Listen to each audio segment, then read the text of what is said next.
we are live Memorial Day 2010 in DC with Last Offence. What's going up? on? What's up? How you doing? How you doing? So, what brings you to DC? Well, actually, I was in town for DC Pride, Memorial Day weekend, a couple shows. Had a great time. A blast, for real. Good. Shouts out to What's Up in ATL. What up? Mario Harris, What's Up in ATL, Omega Entertainment. And Omega Entertainment. Yeah, so tell us about Last Offence. Who was Last Offence? Last Offence was born January of 2008. That's when I began my rapping career. I decided to take the route of being an openly gay rapper as opposed to hiding it, because I felt like it was about time for us to be heard, you know what I mean? Okay, so I mean, like, what type of music do you do? I mean, is it hardcore? Is it, what is Offence's music? You know what, as of now, you know, the resume or whatever, it's a sound that's primarily like hardcore hip hop, like rap, like the shit that kind of dominated in the 90s and so forth. But you know, the sound evolves and it changes, so I gotta change with the times, you know what I mean? I like different sounds, but if you go through my repertoire, yes, it's more hardcore hip hop type, real lyrical type-ish. You have a defensive offense. Department of Offense, yeah. That's too early. That's the closest I can Department get. of Offense. I don't know what I just said, but it's the Department of Offense t-shirt on. So, what is the Department of Offense? Basically, it's my whole thing was like, okay, look, we are the less desirable part of society. And not only we gay, but we also black and gay, you know what I mean? So just for me to exist as an entertainer is offensive, period. So I'm repping the Department of Offense. This is the closest I'm gonna get to a t-shirt like my t-shirt type thing. So I'm repping. So how did you come up with the name of Last Offense? I had a few different names in my mind, and I stuck with that one basically because I was only gonna just do one album and like leave it alone, because I also was interested in film, and I was veering between film and music.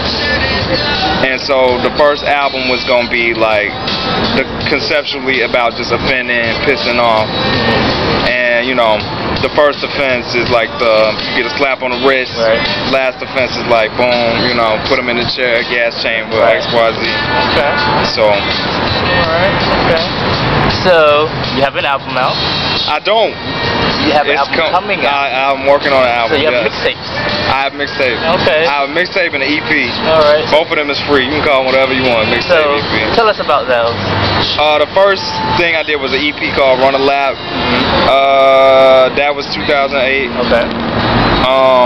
Basically, just getting my sea legs or whatever as far as putting together a project, putting together a concept, and pushing it on out there. And then I followed up with the mixtape, which was Not for Nonprofit. That was 2009. Okay. Which featured, you know, Back It On Up and a couple other joints. You have not heard Back It On Up. I heard it Saturday at the pool party. It was amazing, man. Thank you. He did his thing. Thank you. But so you have those two mixtapes. What's next? Next is the album. Alright. You have a working title yet?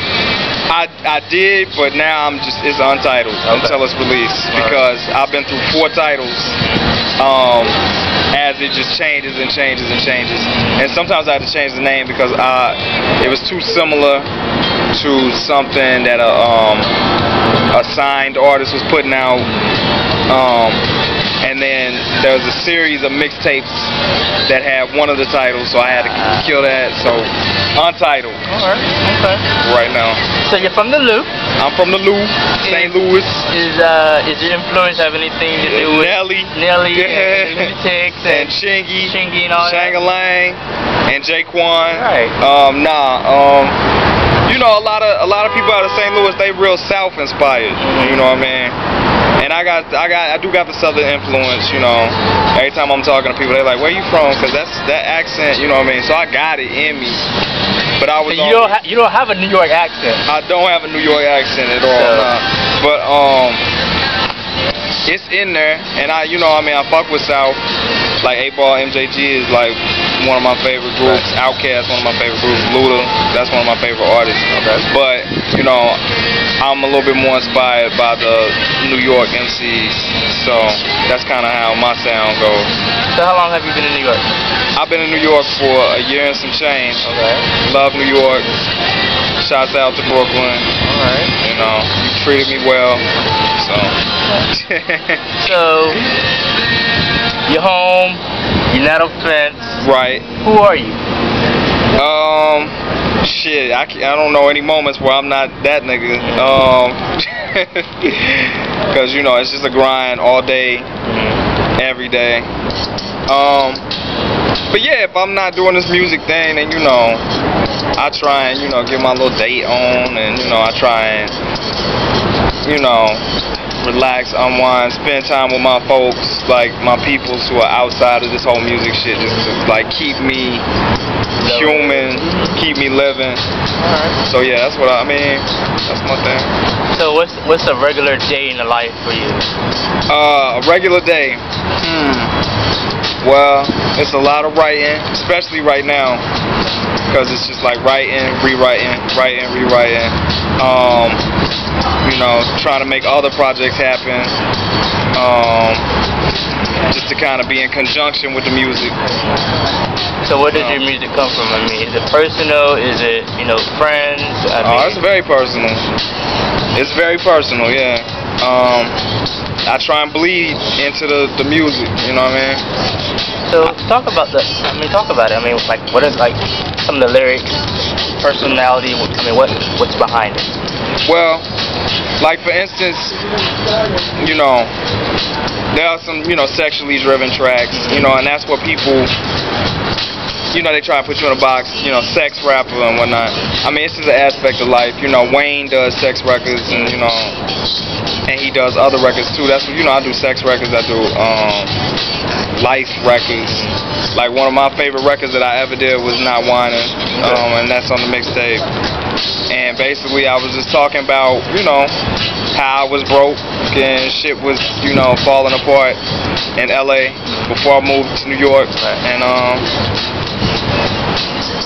I always just try and approach it as real as possible because it's enough fake shit. Right. So I mean, how is it?